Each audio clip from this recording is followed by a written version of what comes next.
નમસ્કાર દર્શક મિત્રો, ખબરશે.com પરથી હું દ્રશ્ય નાયક આપ સૌનું સ્વાગત કરું છું. દર્શક મિત્રો, બોલિવૂડનું ખૂબ એક સારું કપલ ગણાતું હંમેશા ચર્ચામાં રહેતું હોય છે. ફરીથી એકવાર ચર્ચામાં છે. આવો જાણીએ કે આ વખતે શા માટે આ પાવર કપલ ચર્ચામાં છે. તો બોલિવૂડના પાવર કપલ એટલે અભિષેક બચ્ચન અને ઐશ્વર્યા રાય.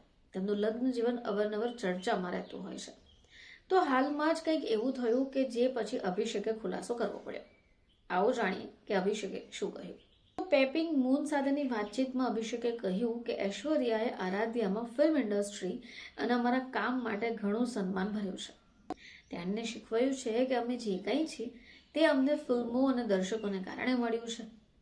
આરાધ્યા એક આત્મવિશ્વાસુ ટીનેજર બની રહી છે અને તે વિશે અભિષેકે કહ્યું કે તેનો પોતાનો અભિપ્રાય છે અને ખૂબ સમજદાર ટીનેજર છે. તેના વિચારો પણ સ્પષ્ટ હોય છે, જેના પર અમે ઘરમાં પણ ચર્ચા કરીએ છીએ.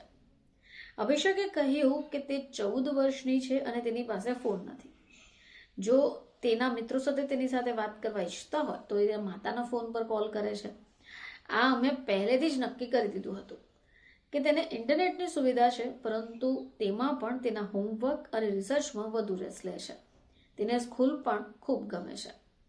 હવે જ્યારે પૂછવામાં આવ્યું કે શું આરાધ્યા ઓનલાઈન બ્રાઉઝ કરતી વખતે માતા પિતા વિશે ચાલતી અફવાઓથી પરેશાન થાય છે, તો અભિષેક કહ્યું કે મને નથી લાગતું કે તે એવું કરતી હોય. તેને આ બાબતોમાં રસ જ નથી.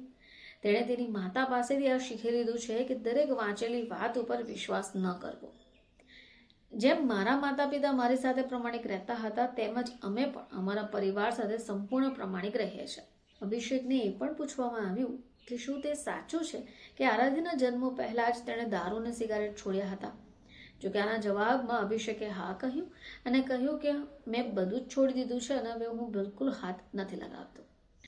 ઐશ્વર્યાના અભિષેકે 2007માં લગ્ન કર્યા. 2011માં આરાધ્યાનો જન્મ થયો અને બંનેના લગ્ન જીવનને લઈને અનેક પ્રકારની અફવાઓ પણ ફેલાઈ હતી. જોકે કપલે તેના પર કોઈ કોમેન્ટ નથી કરી અને હંમેશા જેમ સાથે જાહેર કાર્યક્રમો તેમાં જોવા મળતા હોય છે. તો અભિષેક બચ્ચને પોતાની દીકરીના ઉછેરનું રહસ્ય ખોલી દીધું છે. તેમણે કહ્યું છે કે આરાધ્યાની જે સમજદારી છે એના મૂળ ઐશ્વર્યના સંસ્કારો છે. ફરીથી આપ સમક્ષ હાજર થઈશું. ત્યાં સુધી જોતા રહેજો ખબરશે.com.